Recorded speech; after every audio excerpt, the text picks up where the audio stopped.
आता ते नेमके 5 प्रकार कोणते आहेत ते आपण बघून घेऊया. तर त्यामध्ये पहिला प्रकार कोणता येतो माहिती आहे का? पहिला येतो की जन्माने कोणाला नागरिकत्व दिलं जातं.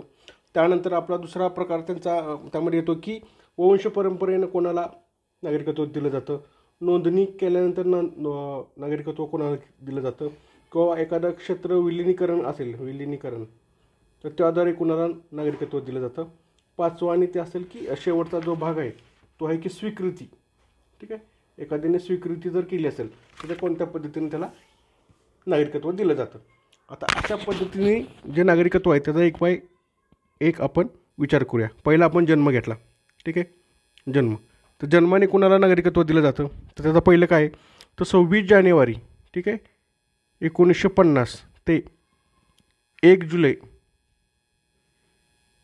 1987 यामध्ये जर त्याचा जन्म झाला असेल आणि त्याच्या आईवडिलांना जरी नागरिक असो किंवा नसो त्याचा काही फरक पडत नाही. यामध्ये ज्यांचा जन्म झालेला आहे ते नागरिकच असतात. मग त्यांच्या आईवडिलांचा काहीही संबंध नाही नागरिकत्वाशी. मात्र 1 जुलै 1987 नंतर जर जन्म झाला असेल ठीक आहे, ह्याच्यानंतर जर जन्म झाला असेल तर आई किंवा वडील यांच्यापैकी एक भारतीय नागरिक असणं गरजेचं आहे. तर तो भारताचा नागरिक म्हणून जन्मद्वारा त्याला नोंदणी मिळू शकते किंवा त्याला भारतीय नागरिक समजलं जातं. त्याचप्रमाणे 3 डिसेंबर 2004 रोजी जर नंतर त्याचा जर जन्म झाला तर त्याच्या आई किंवा वडिलांपैकी एक भारतीय नागरिक असला तरी चालतो, मात्र दुसरा बेकायदेशीर स्थलांतरित नको आहे. ठीक आहे, अशा पद्धतीचं ही जन्माद्वारे या 3 पद्धतीनं आपल्याला नागरिकत्व मिळू शकतो. ह्याच्यातला दुसरा भाग येतो कोणता तो वंश. आता वंश परंपरेने कशा पद्धतीनं नागरिकत्व मिळू शकतं त्यामध्ये त्यांनी काय दिलेलं पहिल्यांदा तर पुन्हा इथं तारीख दिलेली त्यांनी 26 जानेवारी 1950 ते 10 डिसेंबर 1992 या कालावधी दरम्यान जी व्यक्ती भारताच्या बाहेर जन्मलेली असेल परंतु त्याच्या जन्माच्या वेळी त्याचे वडील भारतीय नागरिक असतील तर तो भारताचा नागरिक बनू शकेल. ठीक आहे, या काळात जर एखादी व्यक्ती भारताच्या बाहेर जर जन्म घेतला असेल आणि तिचे वडील जर भारतीय नागरिक असतील तर त्याला वंश परंपरेद्वारे भारताचं नागरिकत्व मिळू शकतं. कधीपर्यंत 26 जानेवारी 1950 ते 10 डिसेंबर 1992 या काळामध्ये जर त्यांनी देशाच्या बाहेर त्याचा जन्म झाला असेल आणि जन्माच्या वेळी त्याचे वडील मात्र भारतीय नागरिक असतील तर त्याला ॲटोमॅटिकली त्याचं नागरिकत्व भारताचं मिळू शकतं.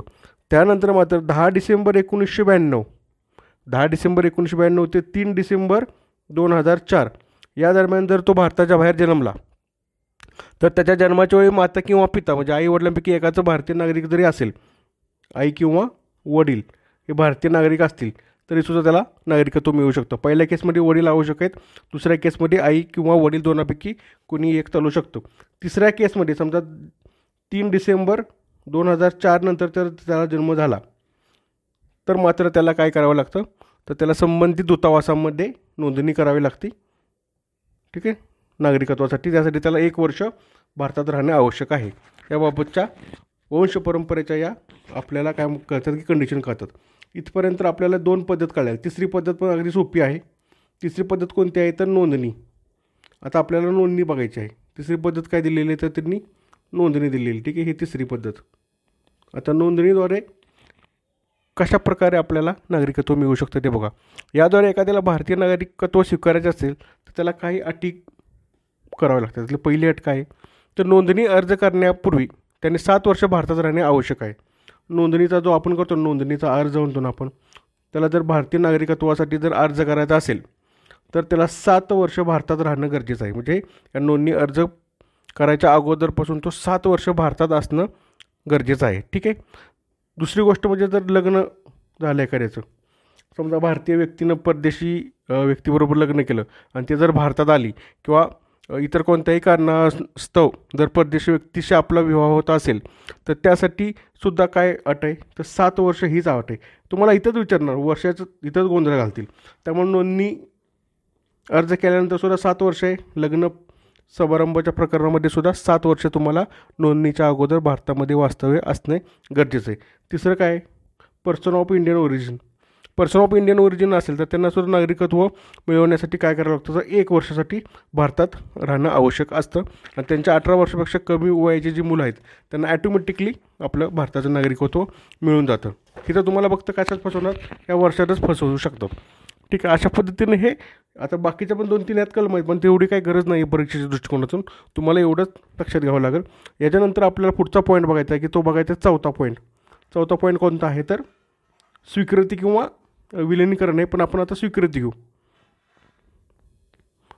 ठीक आहे, हा चौथा पॉईंट आपण स्वीकृती घेऊ, लास्टला आपण विलिनीकरण घेऊ. स्वीकृती. आता स्वीकृती काय माहिती आहे का, म्हणजे एखाद्या व्यक्तीला जर स्वीकृतीद्वारे भारताचं नागरिकत्व पाहिजे असेल तर काय कंडिशन आहे, तर ती 12 वर्ष भारतात राहिलेली हवी. ठीक आहे, 12 वर्ष भारतात तिनं असणं आवश्यक आहे. त्यामध्ये किमान तिनं 9 वर्ष भारताच्या सरकारी सेवामध्ये नोकरीस असावं. ठीक आहे, यापैकी 9 वर्ष काय असणार आहे, ती गव्हर्नमेंट म्हणजे भारताच्या सरकारी सेवांमध्ये नोकरीस असणे असावे किंवा भारतात वास्तव्य असावे तिचं, म्हणजे दोन्हीपैकी एक काहीतरी कंडिशन त्यांना लागू होईल. आणि बरोबर त्याचबरोबर त्यात दुसरी कंडिशन काय लागू आहे की 8व्या परिशिष्टामधील एखादी भाषा तिला बोलता येईल. म्हणजे आपल्या जशा आपला 8वं परिशिष्ट माहिती आहे तुम्हाला, 8वं अनुसूची आपण त्याला म्हणतो, त्यामध्ये 22 भाषा दिलेल्या आहेत. त्यापैकी एखाद्या भाषेचं त्याला ज्ञान असावं, मग त्याला काय मिळून जातं, स्वीकृतीद्वारे नागरिकत्व मिळून जातं. एवढंच फक्त लक्षात ठेवा. 12 वर्ष 9 वर्ष गव्हर्नमेंट सेवा सर्व्हिसमध्ये किंवा भारतात तो सलग राहिलेला असावा आणि 8व्या परिशिष्टामधील एका भाषेत त्याला ज्ञान असावं. इथपर्यंत परीक्षेच्या दृष्टिकोनातून महत्त्वपूर्ण आहे. शेवटचा जो आहे तो विलिनीकरण. आता विलिनीकरण काय आहे, आता विलिनीकरणाद्वारे कशा पद्धतीने एखाद्याला नागरिकत्व मिळू शकतं ह्याच्याबद्दल, जर एखादा प्रदेश भारत सरकारने जर समाविष्ट करून घेतला स्वतःमध्ये, ठीक आहे, एखाद्या प्रदेशातील समजा भारताने जर ज्या पद्धतीने पॉंडिचेरी आपण घेतला होता, ठीक आहे, पॉंडिचेरी जर आपण घेतला होता तर त्या प्रदेशातील कोणत्याही व्यक्तीला नागरिकत्व राष्ट्रपती अधिसूचना करून देऊ शकतात. ठीक आहे, आसाममधील तुम्हाला सांगतो मी काय झालं होतं. आसाममध्ये सुद्धा आय थिंक 1962च्या अगोदरचे जे काही नागरिक आहेत, बांगलादेशी नागरिक, त्यांना काय केलं होतं आपण, तर नागरिकत्व दिलं होतं. सॉरी 62 नाही, 1966 आहे ते. 1966च्या अगोदर आसाममध्ये जे काही बांगलादेशी नागरिक होते त्यांना आपण भारतातले नागरिक म्हणून मान्यता दिली होती. म्हणजे आपण तो प्रदेश काबीज केला होता. तसंच पॉंडिचेरी पण आपण काबीज केला होता. तिथल्या नागरिकांना आपण भारतीय नागरिकत्व प्रदान केलं होतं. अशा पद्धतीचा हा छोटासा व्हिडिओ आहे. एवढा काही जास्त 2-3 वेळेस हा व्हिडिओ पहा, स्लो करून पहा किंवा फास्ट करून पहा, पण ह्या तारका बिरका तुम्ही थोडं लक्षात ठेवायचा प्रयत्न करा. थोडंसं इलॉबरेट करून मी दिलेलं आहे. ठीक आहे, धन्यवाद.